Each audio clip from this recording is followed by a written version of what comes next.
here we are. Welcome back to Vitals and Virtues, Adam. It's great to be back. Before we get into it, I should have asked you to pull out your notes before I hit the record button. But now I don't have that many. Now you're ready. I mean, you have more than mine, and yours look like they're original, not just rewriting down what the I told you. what the precepts of the church are, which is what we're going to be talking about today. But before we do, this episode is brought to you by A Giving Tree, Children's Resale Boutique. All the inventory is donated, all the labor volunteer, all of the profits go to local Southside Virginia charities. Gently used children's infant clothing, maternity wear, toys, books, strollers, furniture, you name it, we got it. Please come by. broken keyboards. We sold that. Thank goodness It's I not got broke. it. It just lacked a cord. There's a difference. Yeah, I know, but it doesn't. Anyway, you should come on out. It's a great little business, and we got a lot of really good stuff. It's really, really, really nice stuff. At 201 A Street in Farmville, Front and 3rd Street. Check us out. Yeah, check them out. They do have really good stuff. Open Wednesday to Saturday, 10 a.m. to 4 p.m. Cool. Also, I'm never going to be able to quit my day job if we don't get more people to subscribe and listen to. Hit that button, y'all. That's right. Everybody's trying to quit their day jobs, except for me. I have a night job, so I don't have to worry about that. But no, today we're also another thing that I would like to give a shout to Liquid Life IV Therapy. We have added to our we moved. We no longer are at the previous location in Farmville. We're now right across from the hospital, like right at that intersection, Caldwell Banker. It's like if you're at that light and you see the sign, our door is right below that sign that says Caldwell Banker. A lot more space for activities. We're offering lens therapy. Did you bunk the beds? Is that how you got the space? Yeah. No, we didn't have to build bunk beds to make the space. But yeah, we've got a lot more space. We're going to be doing lens therapy and, all of the IV infusions that we were doing before. And we had a couple more people join the team, so we have more availability. So that's pretty cool. So check them out at liquidlifeivtherapy.com and their social media pages. And come see us. And with all of the words from our sponsors out of the way, let's get to it. The precepts of the church. I'm going to ask Adam, what are they? They're great. They are the bare minimum that you need to engage in as a Catholic to remain in good standing as a Catholic. Obviously, you need to believe stuff, but these are the things you got to do. The minimum to keep you, advancing in belief and morality. And so, first, I don't know if there's. I might not say the standard order, but we can list them off. Let's keep people, waiting. We want them to hear all of it. If we just list them off right up front, maybe they'll be like, no, that's it. That's all I came for. No, people, you're going to have to listen to this to the end to get every little nugget. So the first one, Adam, Can you say nugget? I think it's trademarked by Father Mike Schmitz. Nugget Day. Yeah, if you're listening to the Catechism in a year, then yes. You've heard Nugget Day. Yes. So I so rudely checked my phone because my wife texted me that the dog won't shut up, and she's trying to get a child to sleep. So Adam's going to talk about the first of the 5 precepts of the church. Depending on who you ask, there could be 6. Whether it's... Yeah, that was a little weird. Yeah, then they were kind of like really laid down by which 2 saints? Don't know. One was St. Robert Bellarmine, and the other one was St. John or Juan Cas. I don't remember. It was like a Spanish or Italian name. But let me go deal with this dog while Adam beatboxes for you. You want me to start talking about the precepts? The first one, go for it. All right, everyone. While Leo's gone, let's just gossip about him. No, of course not. So the most obvious one, the one that'll come to mind to everybody who's listening, is Sunday Mass. You are obligated as a Catholic. It is a solemn obligation to go to Sunday Mass. And really, you could just say to observe the Lord's Day, first and foremost, by going to Mass and engaging in rest, holy leisure, and above all, avoiding servile labor. Did you just list them all? No, I just talked about keeping Sunday, the Lord's Day, properly. So you got to go to Mass and you got to avoid servile labor. Yeah, so that is probably the one that I got the most questions about. Really? Was servile labor. Ah. Why should we keep holy the Lord's Day? Aside from it being one of the 10 Commandments also. Many reasons. Well, God created a universe. It has a certain rhythm. He gave it 7 days. He rested on the seventh day, not because he was super tired out, because he was setting a pattern. There's a certain design to things, and we are creatures just like this earth is and everything in it.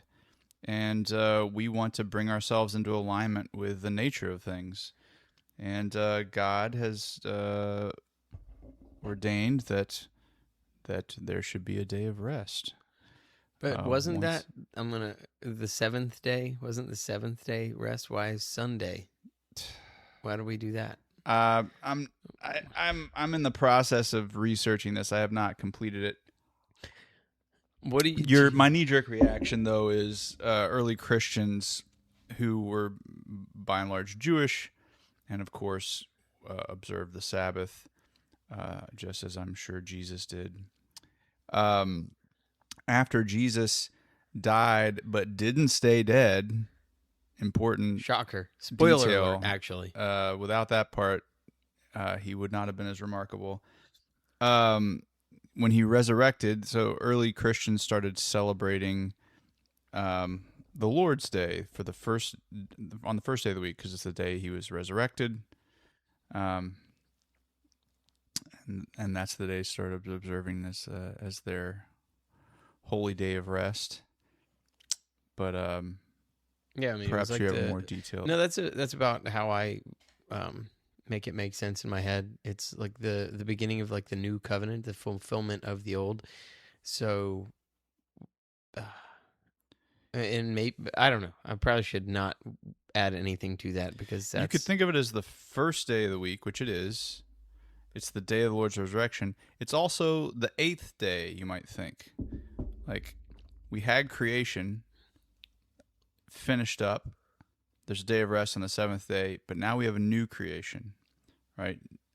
Jesus' resurrection is the first fruits of the resurrection of humans and earth and heaven. And so this is the beginning of the new creation. This is the 8th day that we're celebrating. And so we're supposed to go to Mass and avoid servile labor, and you can add some other things as well.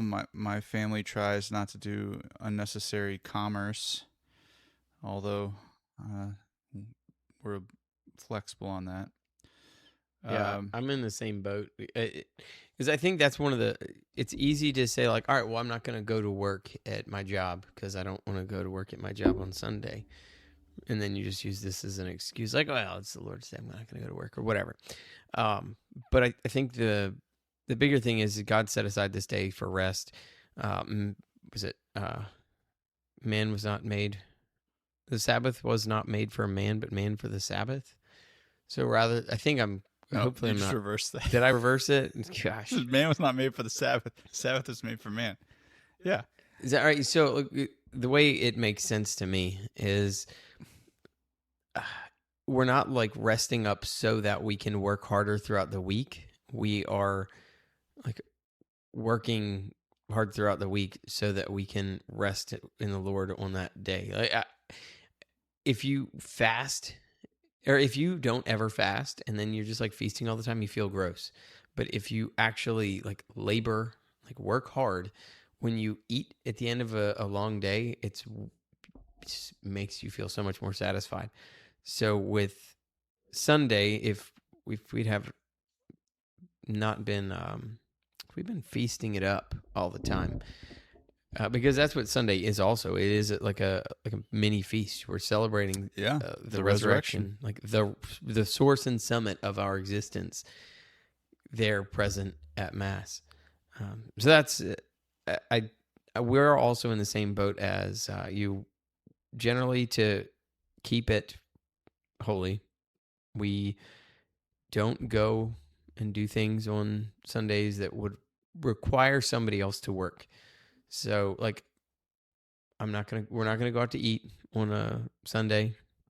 There are rare occasions where we'll like stop at a gas station and get some donuts or something, which I generally try to avoid. Gas station donuts; those were made a few days ago. Yeah, it's nonsense, or coffee or something. But generally, if we are supposed to rest, we shouldn't be putting somebody else in a position where they need to work on Sunday. And you could be like, well, what's one person? Well, if more people had our attitude, if more people were living according to the precepts of the church, there would be no need for anybody to work on Sundays.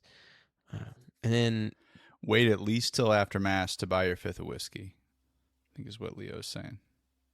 Yeah. What do you hear? The dog is just howling away. My goodness. I'm sorry, Leo. Oh, it's just I wouldn't ever want to say I told you so, but moving on. Don't get animals, people.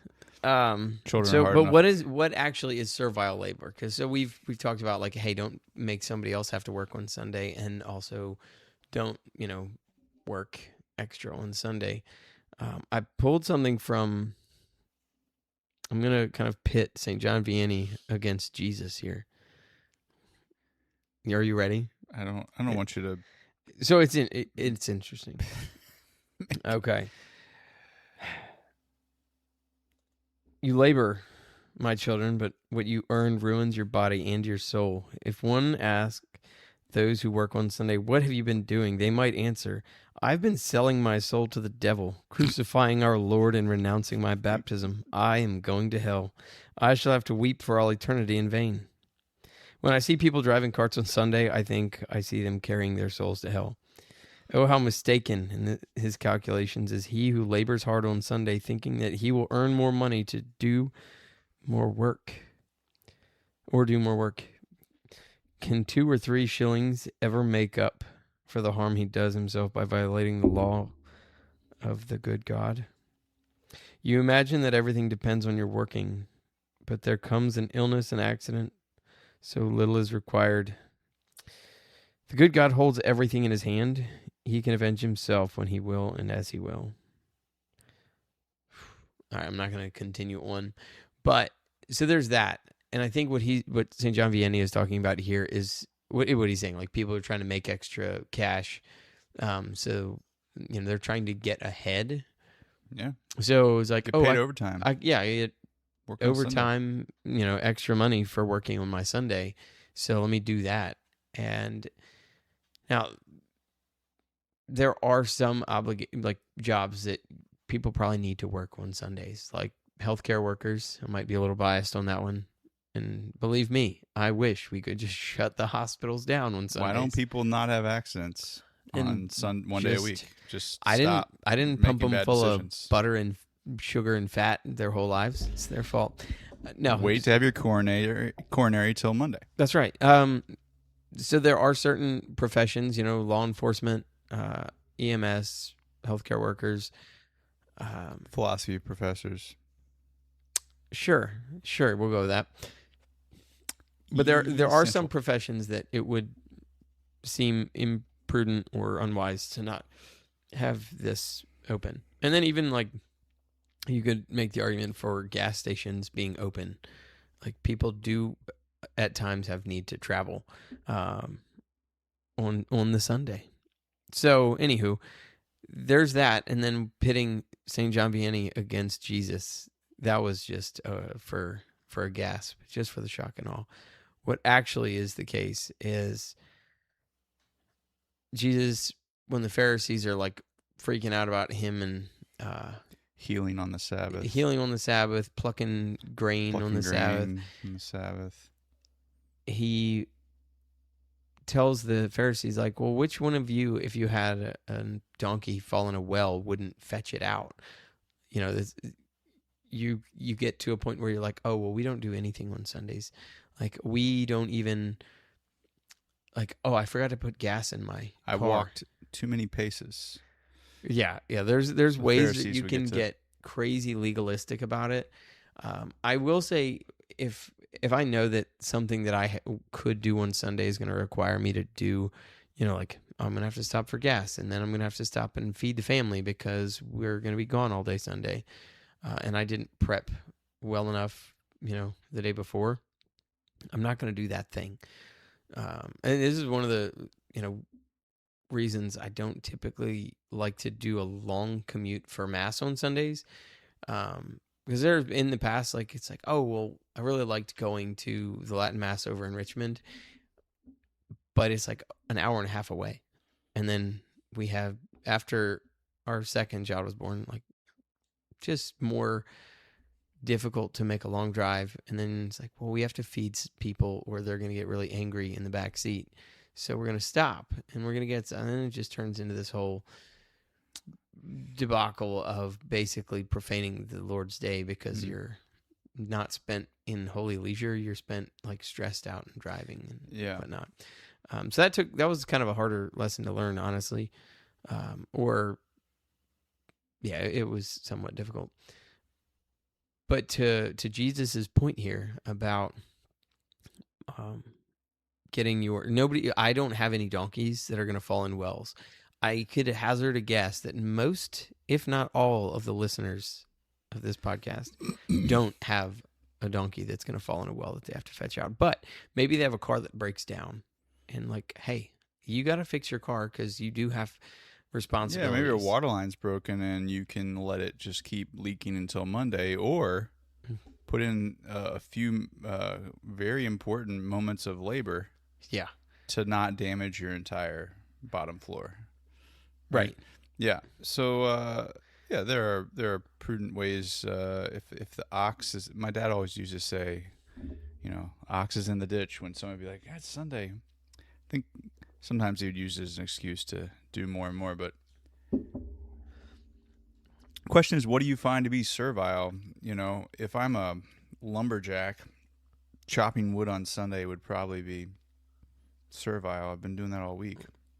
Yeah, right? I enjoy splitting wood. But like if I sit at a computer doing very little with my body, maybe splitting wood for a moderate amount of time is a lovely leisurely activity. It's something that I do for its own sake almost. I would do it even if I didn't have to burn wood. Yeah. Which I don't actually. Yeah. Lumberjacks. This is another one that I would like your opinion on. So Saint Hubert, I think, not Hubert. Hugh. Anyways, there is a saint. I should know his name. Hugh of Saint Victor. He's the saint who was like hunting on Good Friday and had this like experience where he saw a crucifix between the antlers of the stag. And then Jesus told him, like, hey, man, what are you doing? You're supposed to be like, it's this Good Friday, not go lollygagging and hunting. Like, this is a day for being at the church.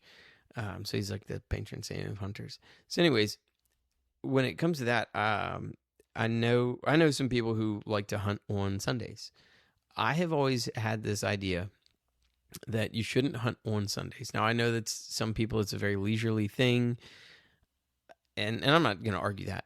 I enjoy hunting. However, Sunday being the day of rest, I feel like even the animals should get a rest on Sundays. I'm not sure what any saints would have to say about that, or what. Say it's well,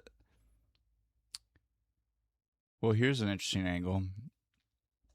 Sunday, you're celebrating the resurrection.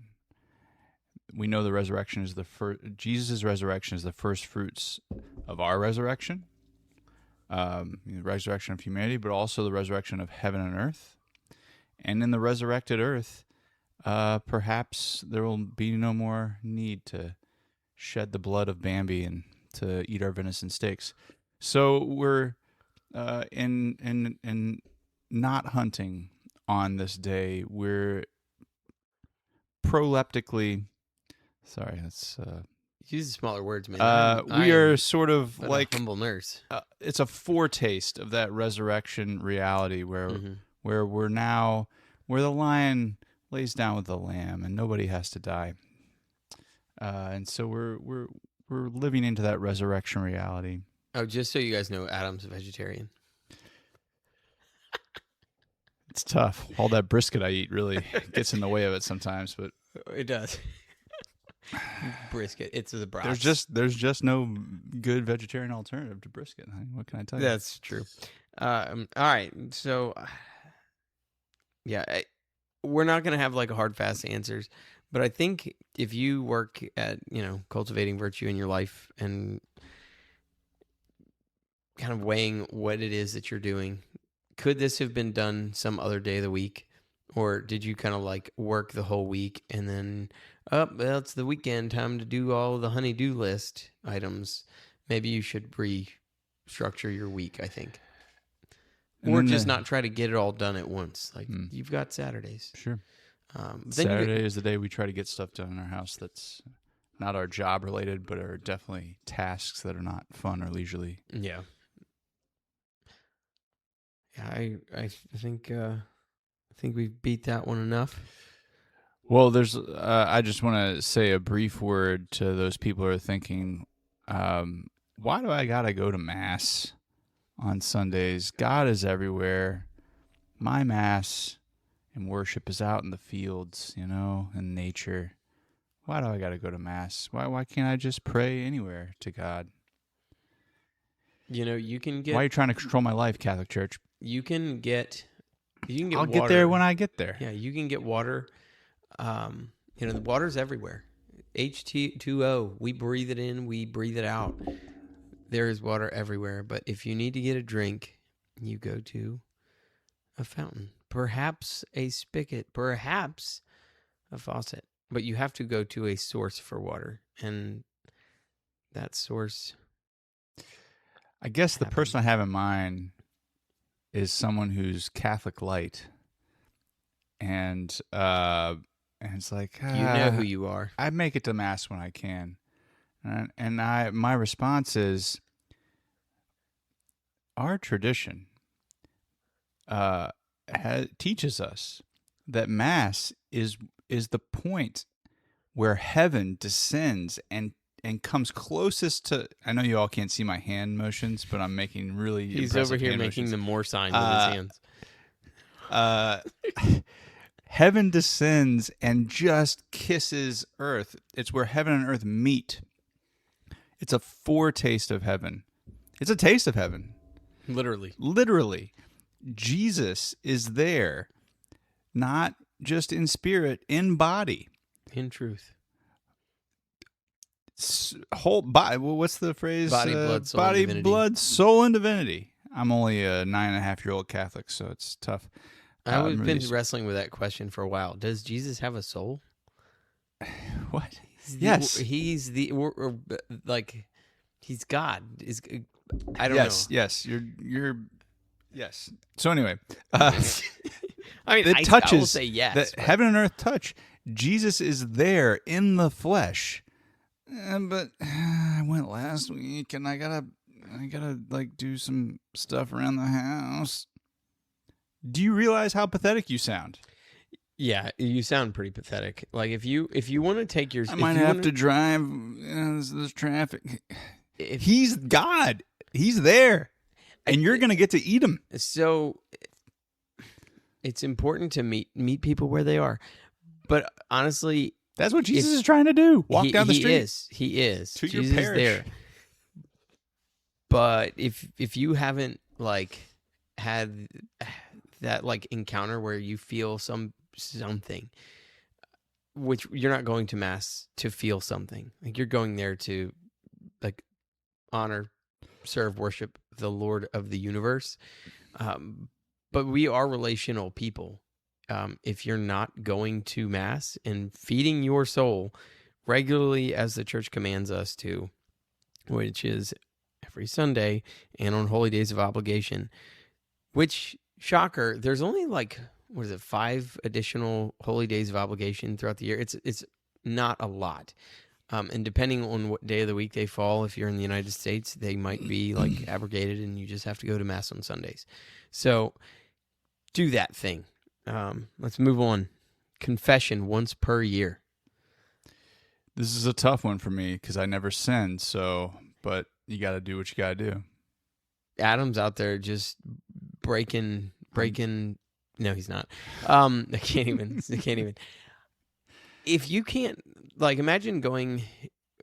Oh, you only bathe once a year. You only brush your teeth once a year. Great. Imagine it right now. Yeah, you're yucky.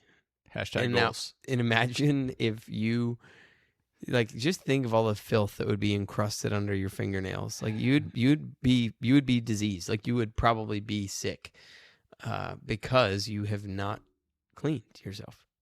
Same thing goes for confession. If you are not, like, because maybe you're not in the state in life where you're falling to habitual mortal sin. Like there's a chance that you're not doing that. Now, what is it that it takes to be a mortal sin, or, a sin that you would have to confess and repent of prior to receiving the Eucharist, Adam? Well, the matter has to be grave.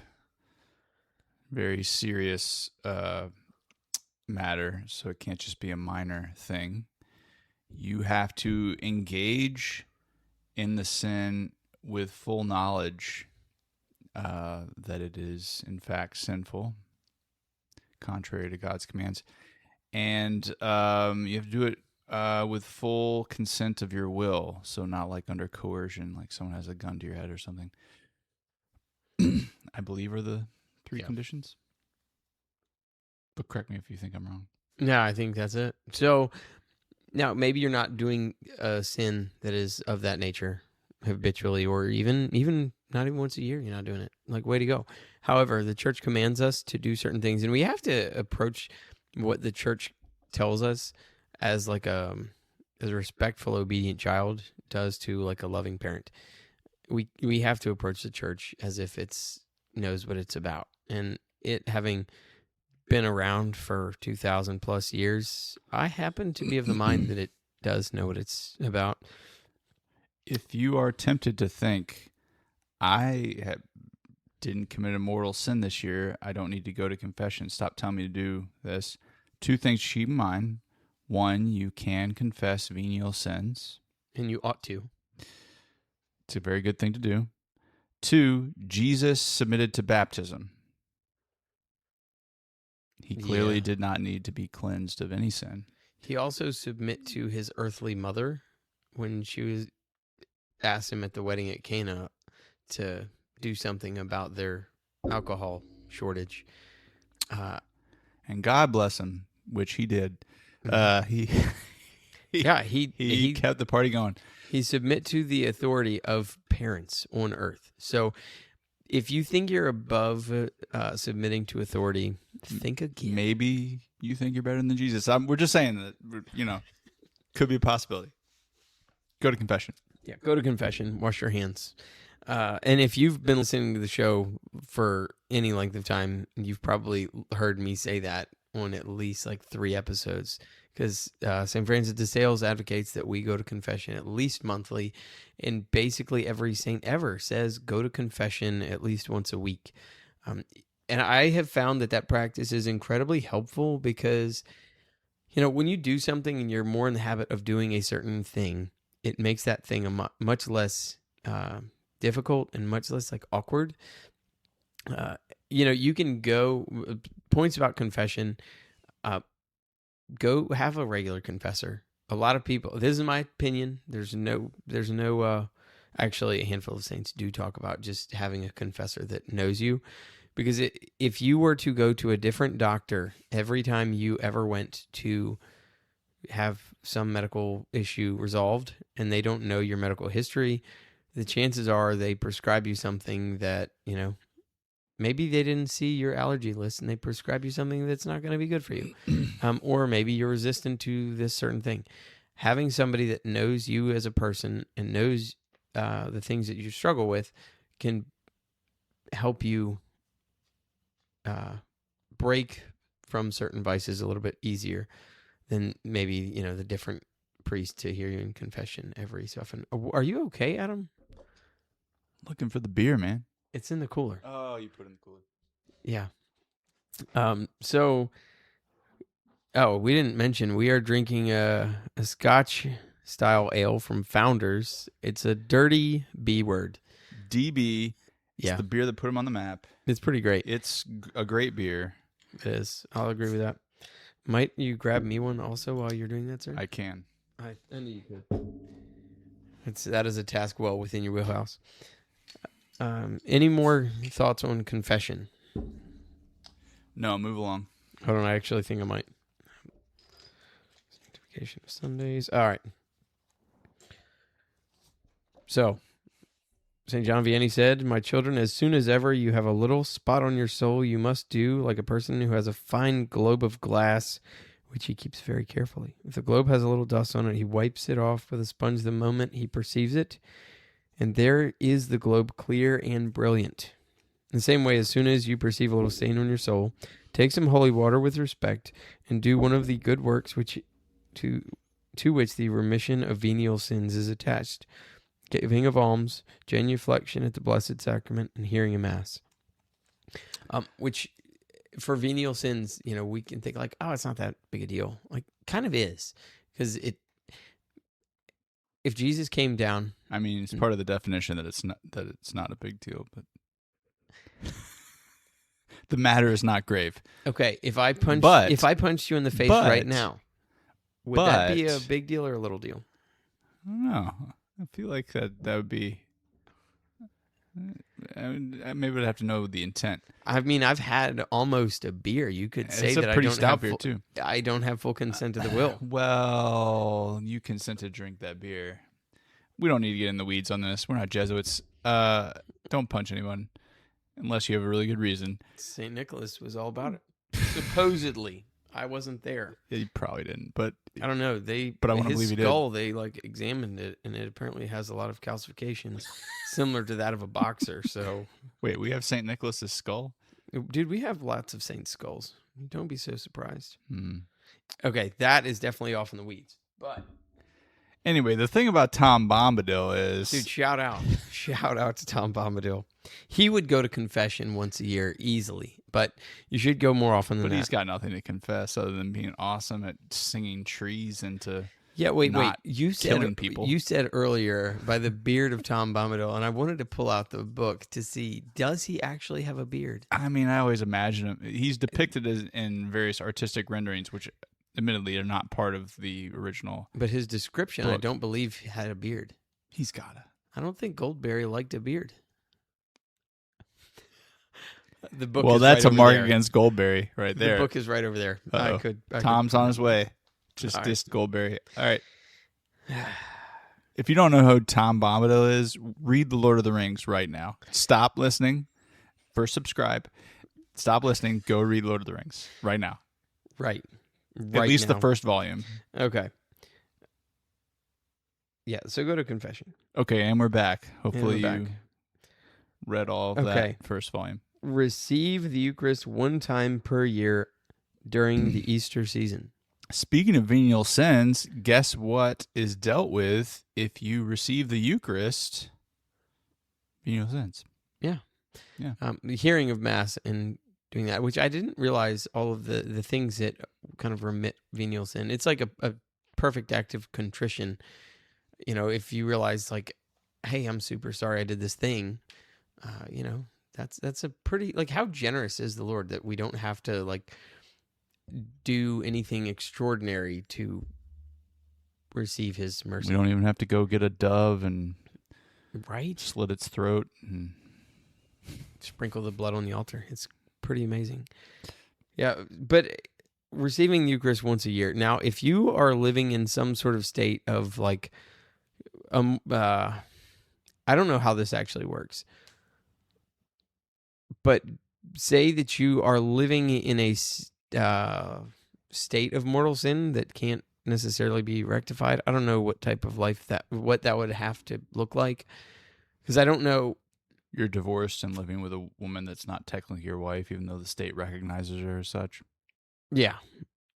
Actually, that was precisely the scenario. It's the most common one in our culture, probably. So if you are in that position, could you restate that? Well, just you're fornicating. Right. Let's say that. You don't have to be divorced. You're just living with someone you're not married to. Right. And engaging in the special hug on occasion. I think the other one where one of the spouses has been married and the other, again, they're married by the state, but they don't, like, maybe they haven't had the first marriage annulled or whatever. Yeah. I believe you, I mean, you go to confession, but I still don't believe you can receive the Eucharist because of that the particulars have not been resolved. So I don't know how you would go about receiving the Eucharist once a year in that situation. I don't think you do, which kind of puts you... yeah. So I think understood as part of this is you need to deal with mortal sin. Mm-hmm. Well, you can't go to the Eucharist knowingly, knowing that you are mired in mortal sin.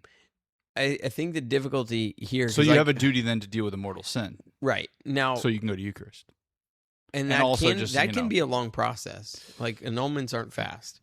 Well, you don't have to engage in the mortal sin while the annulment is, like, being processed. You could live as brother and sister. That is true. Somebody, my wife said, she saw on social media recently how natural family planning is shameful and awful and the worst, and because it would require you to, at times, engage in living as brother and sister.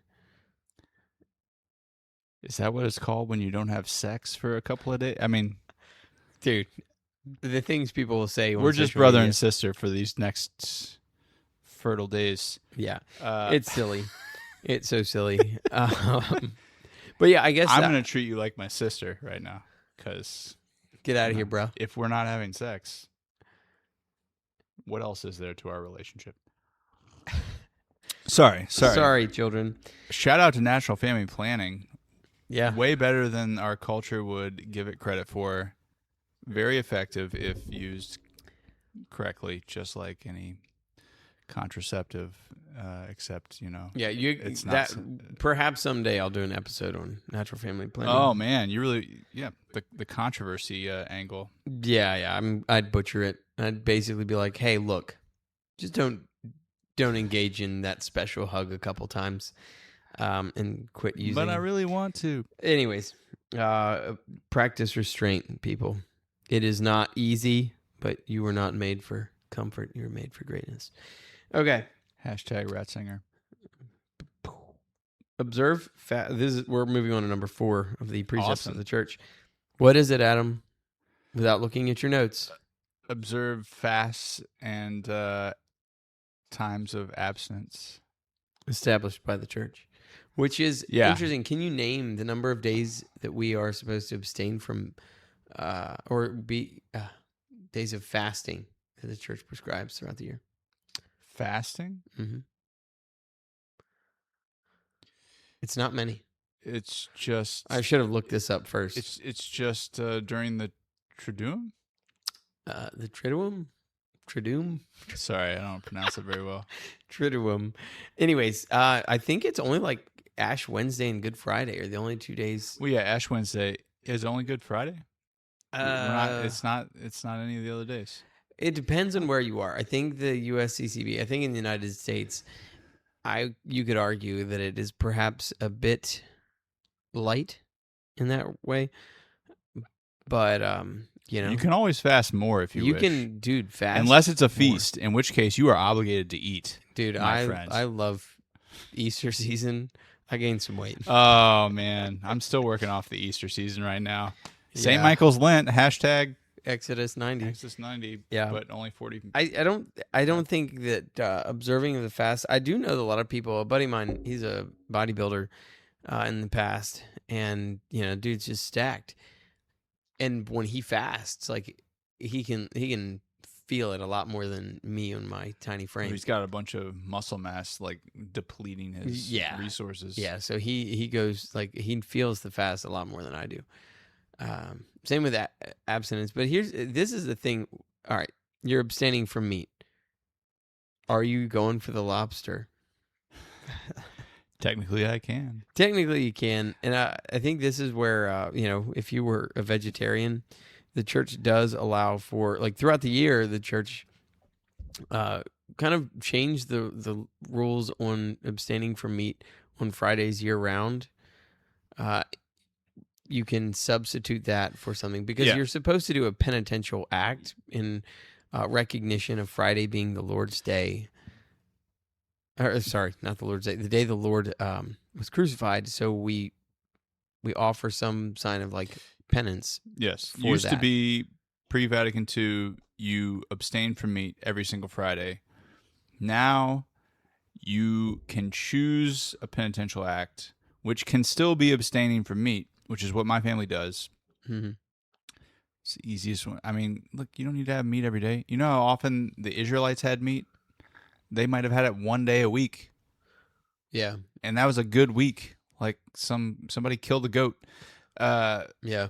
But you don't have to abstain from meat. You could choose some other penitential act. But I'm afraid this is probably one of the disciplines that your average Catholic is very likely to not know about. They're like, oh, well, I don't have to abstain from meat on Fridays, and they don't do the penitential acts. Yeah. So if you during Lent, you do have to abstain from meat on Fridays. So that's still a thing. Yeah. It's not that difficult. It's once you just have to be conscious and remember. The biggest thing is people forget when they're first, like, it's like you start learning how to walk or something, and you really lose your balance sometimes. I forgot many times when I became Catholic. Yeah, and you just over time, and it's important not to beat yourself up over it.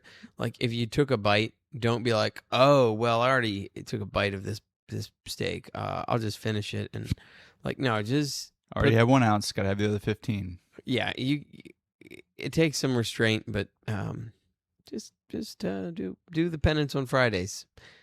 That's not necessarily part of the precepts, but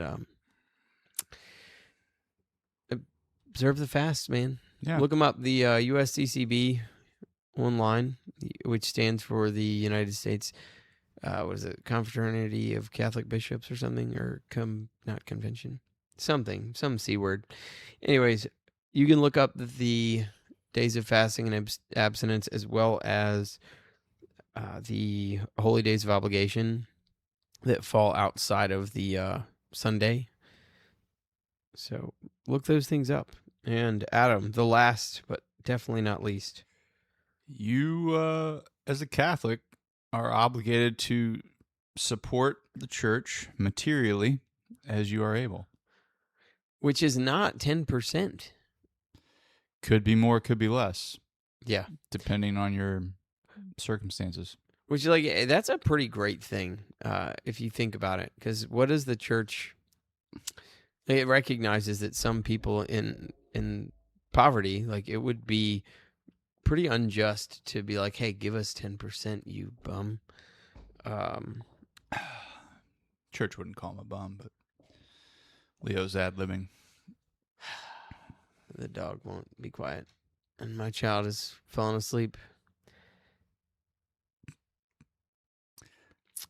Do you need to go, Leo? We can cut this episode right now. No, provide for the needs of the church. I had a couple questions, so we'll just get through these last few questions and go from there. St. Okay? Teresa's is in need of a new air conditioner. That is true. So be sure. If you want to pony up some dough, those things cost money. Okay, so those are random questions. And if the sanctuary is not air conditioned, Mabel will faint. I don't know. We don't actually have a Mabel, but I mean, we might, did that you didn't know of. That's true. I don't think we have a Mabel. I doubt we do. Let's see. You want to just pull? Let me make sure I get. This isn't France, Leo. We can have air conditioning. I mean, I don't know. I feel like sometimes it's makes us soft. Yeah. All right. Okay. So Flint Lewis. Hey, shout out to Flint. Hey, is your wife giving birth yet? By the time this is episode out, is very possible. Maybe. His question was, we probably answered it already, but what exactly are we supposed to avoid labor-wise on, holy days and Sundays? Because it has, our habits have shifted a little bit. You mentioned you're not a logger or a lumberjack. So I think we've answered that question for you, Flint. If you missed it, go back to the beginning. Let's see. Yeah, I think... we've definitely covered it. We've covered your question, Flint. But you get a shout out. Jay had a bunch too, actually. Flint is my favorite person that I know named after a rock. Other than Peter. First pope. Sorry, Flint, you're behind Peter. But other than that. Oh, this one might be fun for you. If Satan tricked Eve into sinning due to her lack of knowledge of good and evil, how do you explain that it was her fault to choose evil? This is just Wait, softball. This has nothing to do with it. I know. This is just a random question. I told you we might get into random questions. I don't know if what I have to say will answer the question, but I have a few brief things to say about this topic. Anytime Adam says he's got a brief thing to say, it's point not brief. 1, sub point 3. No, I can go no, look. Put the shot collar on the dog. What is the nature of Eve's sin? All right. So God lays out paradise, plants Adam and Eve there. They are meant to be stewards of God's good creation, and they're given this rule: do not eat of the tree of knowledge of good and evil. By the way, tree of life, they're open for the taking. No rule against that one. So what's the nature of the sin? The nature of the sin is I'm going to take for myself the knowledge of good and evil on my time rather than wait for God to reveal it to me in his time. God apparently had some sort of plan to reveal the nature of good and evil to Adam and Eve in relationship. Perhaps the nuanced, complex nature of good and evil, it was something that just had to be revealed in relationship, couldn't just be gotten for oneself. And so the nature of Eve's sin is to grasp for that, outside of God's timeline. Then you might say, well, how can Eve and Adam be culpable if they don't yet have the knowledge of good and evil? Well, I suppose one way you could deal with this is to say, well, they have some knowledge of good and evil. They know who their maker is. They know that they've been commanded not to. By the way, I am a complete amateur theologian with a Master's of Divinity from a Protestant seminary. So if I say anything contrary to the Catholic Church, just ignore it. Adam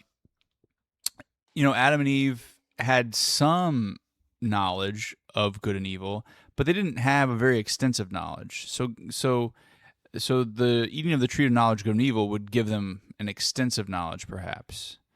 But God wanted to reveal that extensive knowledge in relationship. And so they knew enough to be culpable, but they didn't know a whole lot about the nature of good and evil, is maybe one answer you could give. But I'm sure a church father has said much better things than I have here tonight. Leo has a book open. I do. But I haven't gotten to what I'm looking for yet, so I'm going to pitch another question for you. Is this book that you have open part of the Deuterocanonical text or the Apocrypha? Or? Both. All right, next question. Why do we have free will to choose heaven or hell, but didn't get a say in existing in the first place? Instead, we are just created to live forever with no other option. Yeah, you weren't consulted on whether you wanted to exist or not. Yeah.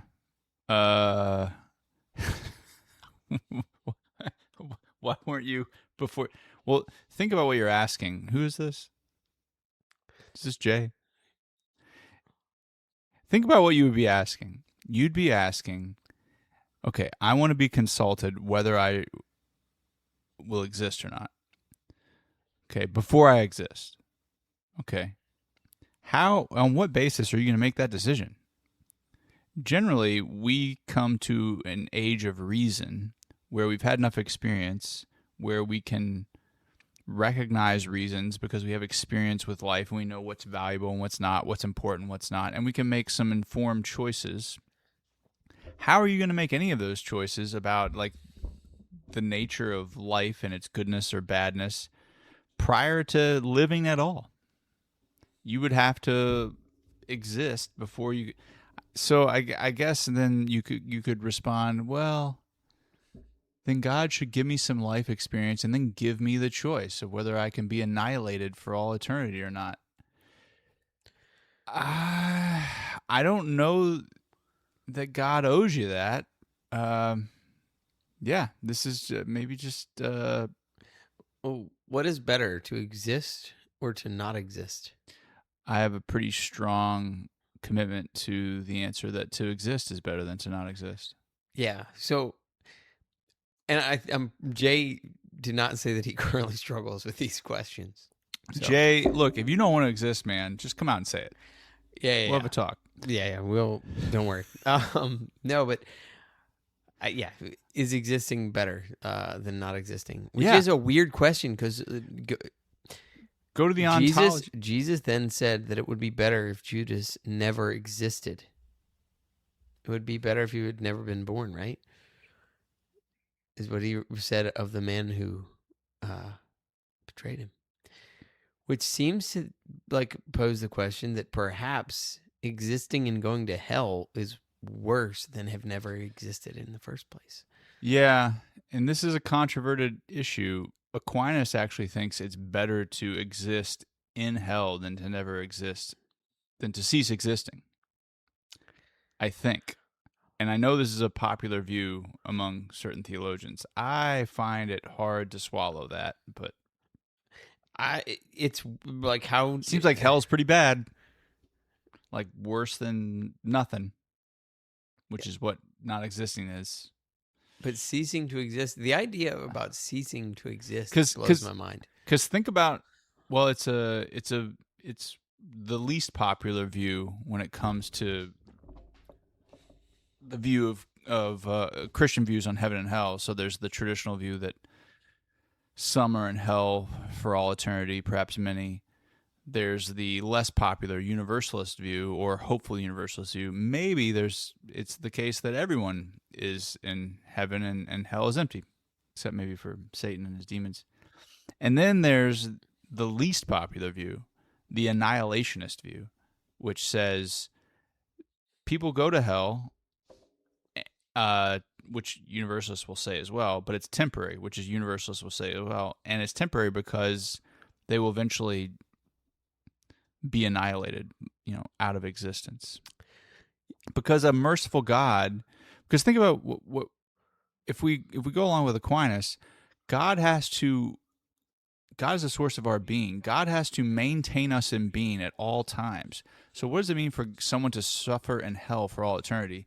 God has to maintain them in being for all eternity while suffering in hell. And so John Stott, who's probably the most famous non-annihilationist, he's a evangelical, early 20th century, said, yeah, well, God stops maintaining people in being when they've gone past the pale. There's no chance of them being redeemed because they've rejected God definitively. Do you think we're in the weeds now? I heard, dude. This is what happens. This is not related to the 5 precepts. No. I was not. Look, prepped. we covered the 5 precepts. Now we're just enjoying the next couple minutes until the beer is gone. The 2 that we've opened, we're not open anymore. Yeah, we're definitely not gonna. Not even a Coors Banquet. Not even that. So fancy. Yeah. This is an interesting thought that I heard. Shout out to the Catholic Man Show, who actually gave me the idea to do a lot of what I do on this podcast, because I think everybody has their sphere of influence, and I could share the podcast that I listen to. People be like, okay, thanks, and they will never listen to it. But if I send them something that I recorded with, good intent, and I think maybe it'll go somewhere. You can ask the people in Vietnam who've been listening. Shout out to Vietnam. Good morning, Vietnam. Thanks for listening. Yeah, anybody, anywhere. Lots of random places around the globe. It's pretty fascinating. But perhaps, so like the hell it says in the Bible that hell is essentially like created for Satan and his angels. But then the book of Revelation talks about the battle where Saint Michael the archangel, through the assistance of God, or thrust into hell Satan and all evil spirits who prowl about the world seeking the ruin of souls. Yeah, it's pretty cool. But you say cast or thrust? I say cast. I think that's probably better theologically, because you don't want God getting his hands dirty by actually thrusting them into hell. But I something about thrust sounds much more violent, and I always say thrust. I don't know. Like, are you casting your die? Like, you're just throwing it. I don't know. Thrust, I think God. Like, I think God has a pretty strong arm, so he could cast it really far. But yeah. No. I think cast works, but I always just like the thrust because it sounds more violent. Like he's just like. But something about God's hand going into hell. God's seems hand. wrong. I'm pretty sure like God thrust. Although Jesus goes into hell, but it's only the hell. We don't need descended to hell on the 3rd day. Rose. Yeah, that I'm confused only the about. Hell of the. Yeah, because it's like Abraham's bosom. Not. Yeah, that's a level of. I don't even know. Anyway. So my question is, you don't get a choice when God didn't consult you if you wanted to exist or not. Because existing in the first place is better than not existing. Sure, but also, yeah. Go with that. As Heidegger said, you're thrown into existence, and then you are forced to make decisions. Decisions are hard, man. You don't get to abrogate that responsibility. Okay. What I wanted to say is, okay, if hell is the worst, right? And it's a fire. But purgatory is also, at least the mystics say that purgatory is like hell. Is it possible that in the Bible it talks about nobody being able to like see the face of God and live, and it's like a essentially the vision of God is like a burning. Is it possible, or what do you think of this, that hell, purgatory, and heaven, you're all exposed to God unveiled? You see the beatific vision, but because, say, in purgatory, you have chosen heaven, you just chose a lot of imperfect things along the way. Yeah. So, like, you're still burned by this fire of God. But it's burning away your imperfections. But it's burning away those imperfections. And then in heaven, those imperfections have gone away. And it's similar to like how jumping into a cold pool is initially like a shocking cold thing, and it's like uncomfortable for those first minute or so, and then after a while you're like, oh, this is nice. No, and then ice baths are terrible. I didn't say ice bath, I said pool, because I know you're delicate. I am. Little flower you are. But hell, because you have chosen not God, you have chosen hell. Like, you don't go to hell because you didn't know any better. You go to hell because you chose not to love and serve God. So you experience God's love as very painful and tormenting. Right. So you experience that fire of God's love, but because you've rejected it, it is a burden, a torment, a misery. I think that's the right way to think about it. C.S. Lewis is pretty pro this line of thought. And, it matches well with hell, the door being locked, but from the inside. And, like, look, God can't but love. Like, God doesn't hate you. God loves you, but his love will be felt as hateful to those who have rejected him and his ways, which are those in hell.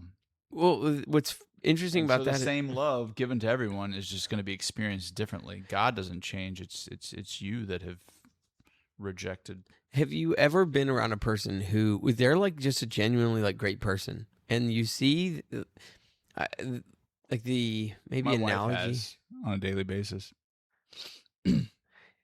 So people who are like, it usually comes across the wrong way, but it's a genuine sentiment where people who are just like, I don't know, some kind of way, and then a person is like, look, I'm going to pray for you.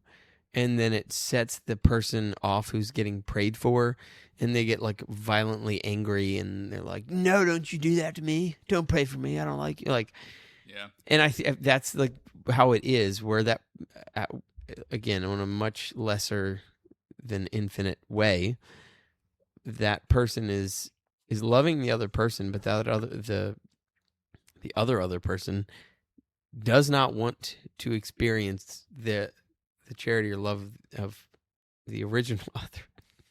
Should have been like person A loves person B. Person B rejects love of person A. Person A says, I'm going to pray for you and I love you. Person B gets more angry about it. So they've chosen to be angry about it, because you could also just be like, oh, thanks for praying for me.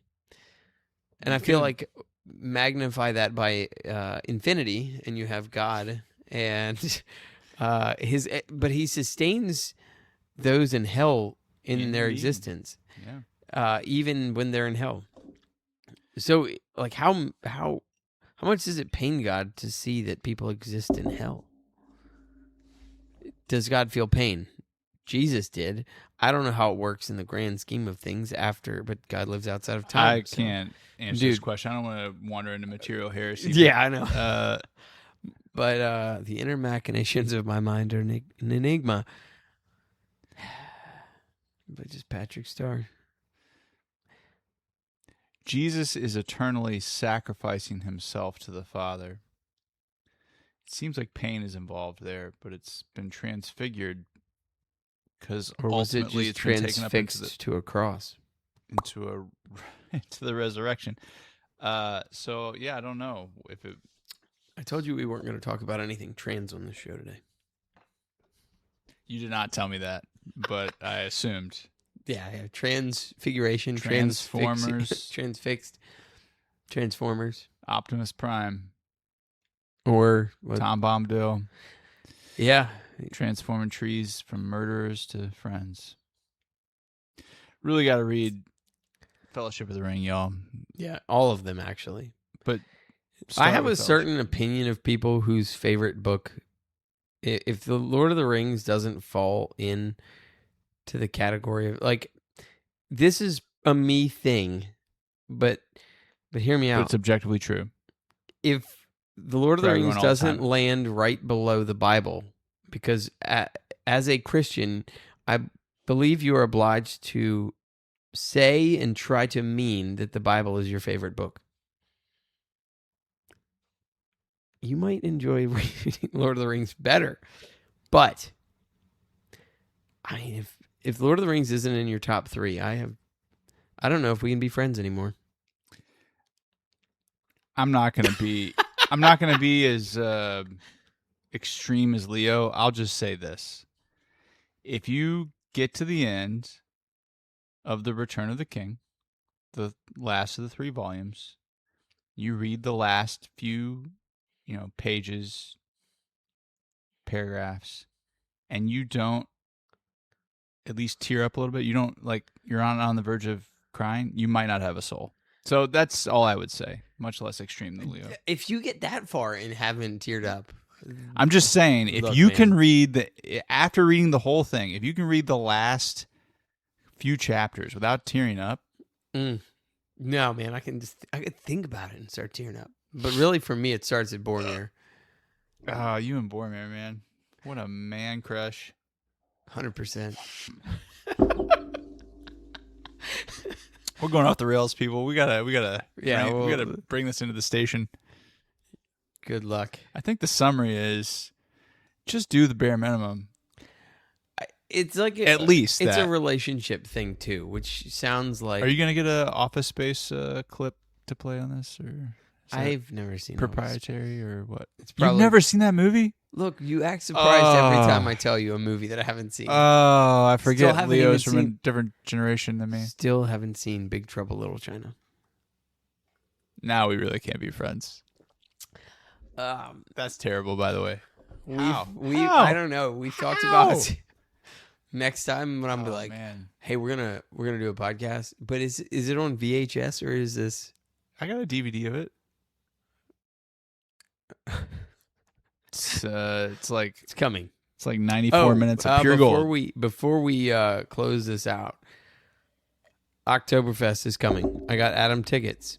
If you would like to come and have some great beer, even better fellowship from Three Rose Brewery, which I own, 0.25%, very, very small percentage of. Yeah.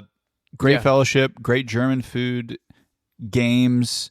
Kids are welcome and they will be entertained.